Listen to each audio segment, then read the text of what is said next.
Today's video will be on a different topic to the usual ones I do. In this video, I will share some of the things that have helped my marriage to be strong. I've been married for 18 months, which isn't very long at all. You may now be thinking I am far too inexperienced to be sharing marriage advice. However, I believe we can all learn from each other, no matter where we are in life. Just think how much we learn from children, yet they have had hardly any life experience. This isn't to say I think I'm an expert on the matter. This is just some things I've learnt so far that I wish to share. So here are my top 10 things I would share if someone asked me for marriage advice. Number 1, don't look for or expect perfection in your marriage. Don't look for a perfect spouse. Don't expect yourself to be a perfect spouse. If you do, you will only be disappointed because a perfect spouse doesn't exist. However, don't confuse this with accepting a lack of effort in your marriage. You both still have to try, but don't be disheartened that married life isn't perfect. Nothing in life is. Married life is perfectly imperfect.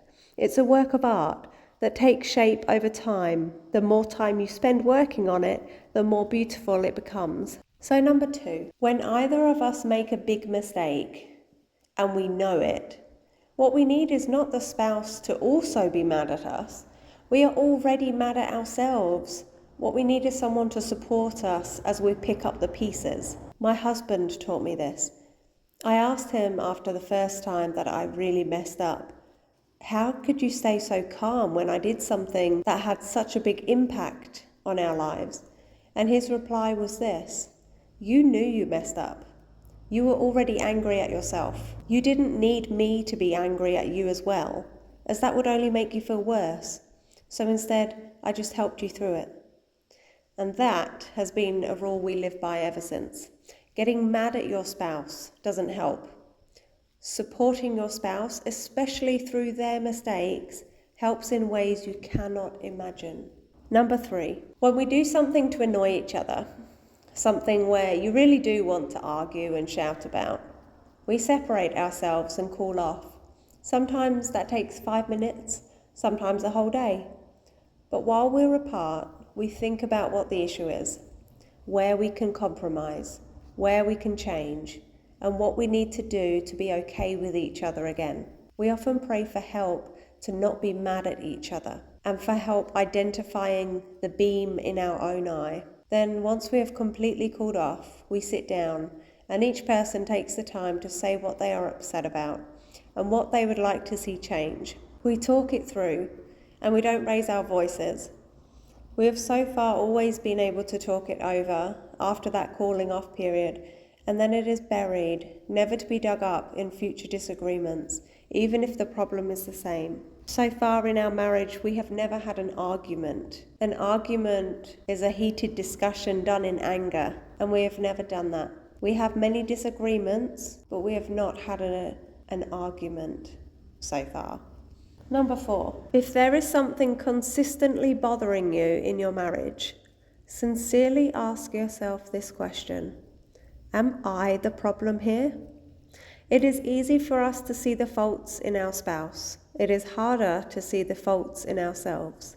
Sometimes it is our words, our actions, our views, or our expectations that are leading to the disappointing display that we see in our spouse.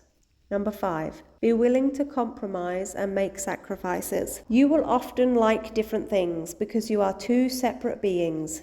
So it's okay if they do the laundry differently, or if they stack the dishwasher weirdly, or if they have horrible taste in music, or if they don't like the same TV show as you, or if they take too long in the bathroom, or if they don't make the bed in the way you like it.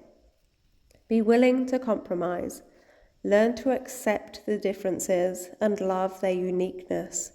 Does it really hurt if they do housework in a different way to you? At least it gets done. Does it really matter if you like different things? No, as long as you like spending time with each other. Sometimes you have to compromise and watch that boring movie, or go to that event, or do whatever it is. as long as you both do things to help the other person know and feel that they matter, their views matter, and their time with you matters. Number 6, don't ever shout at your spouse. Shouting is for when there's danger. Because let me ask this question. Do you honestly think that it is okay to shout at the person who you claim to be the love of your life? Think about what shouting does to the receiving person. It will no doubt fill them with feelings such as sadness, anger, resentment, shame, guilt, not to mention the fact it diminishes self-worth, self-belief, and self-confidence. If you shout at your spouse, do you think it will leave them feeling loved or belittled? Let me ask that first question one more time. Do you honestly think that it is okay to shout at the person who you claim to be the love of your life? My answer is no, not at all. Shouting is for when there is danger. Number 7, learn your love language. What does that mean? Everyone expresses love and affection in a certain way. Everyone wants to receive love and affection in a certain way. For me, my love language is service or charity. What that means is I naturally do things for people as a way of showing I care. So I will tidy or clean or make something for my spouse to show that I love him. That is one of the most common ways I express love. But I like to receive love by my spouse through hugs. Without sharing my love language, my spouse won't know how to show me love in the way that matters most to me. For some of you, you may express yourself better through compliments or through the words, I love you. Others may prefer to receive love through gifts, such as flowers or cards. Learn your love language. Then learn your spouse's love language. Then nurture it so that you can both recognize, express, and receive love in a way that satisfies you both. Number 8. This next one is a bit of a contradiction, so you've got to figure out which side suits you best.